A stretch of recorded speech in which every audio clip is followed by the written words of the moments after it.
নমস্কাৰ, আপোনালোক সকলোকে সুপ্ৰভাত জনালোঁ। আৰু আজি মই গৈ আছোঁ এসপ্তাহৰ বাবে অসমৰ বাহিৰত। আৰু মোক ৰাতিপুৱাই গুৱাহাটী এয়াৰপৰ্টত থ'বলৈ গৈ আছে এয়া মোৰ ভাগিন কনিষ্ক আৰু এয়া ভাইটি, এয়া চব। তো সময় এতিয়া হৈছে 5টা ৰাতিপুৱা আৰু মোৰ ফ্লাইট আছে 7:45।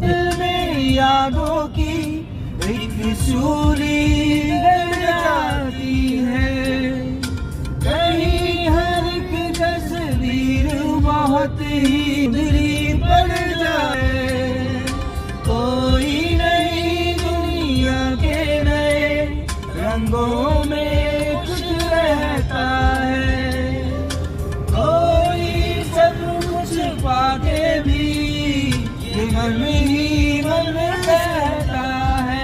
আৰু এনেকৈ ৰাতিপুৱা ধূপধাৰাৰ পৰা 5টা বজাত যাত্ৰা কৰি আহি পালোঁ গুৱাহাটীৰ বৰঝাৰ বিমানবন্দৰত আহিয়ে গেটৰ চেকিং কৰি এনেদৰে সোমালোঁ আৰু 2খনকৈ টিকেট লৈ ল'লোঁ।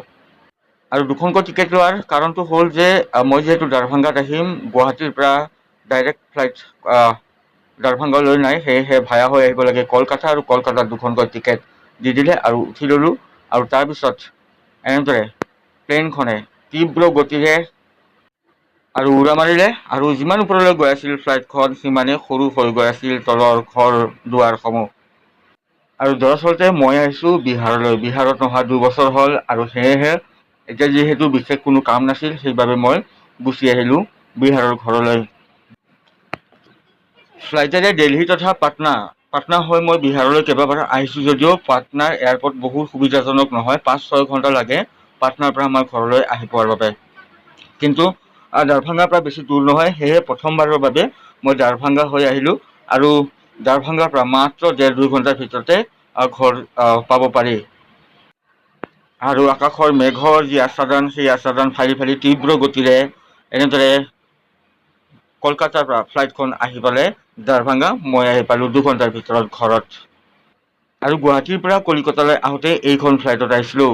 বৃহৎ এখন ফ্লাইট আৰু 3 ছিটাৰৰ হয় এই ফ্লাইটখন। কিন্তু দুৰ্ভাগ্যবশতঃ এই প্লেনখনত মই খিৰিকীৰ ওচৰত যিখন ছিট, সেই ছিটখন নাপালোঁ। কিন্তু মোৰ সৌভাগ্য হ'ল কলিকতাত আহি কলিকতাৰ পৰা যিখন ফ্লাইটত মই দাৰভাংগালৈ আহিলোঁ, সেইখন ফ্লাইটত মই খিৰিকীৰ ওচৰত যিখন ছিট সুন্দৰভাৱে পালোঁ আৰু সকলোবোৰ দৃশ্য সুন্দৰভাৱে উপভোগ কৰিব পাৰিলোঁ। তো এইখনে আছিলে কলিকতাৰ পৰা দাৰভাংগালৈ অহা ফ্লাইটখন। আৰু মোৰ যাত্ৰা শুভ হোৱাৰ যিসকলে শুভেচ্ছা জ্ঞাপন কৰিছে, তেওঁলোকক মই এই ভিডিঅ'ৰ জৰিয়তে আন্তৰিকতাৰে ধন্যবাদ জ্ঞাপন কৰিলোঁ।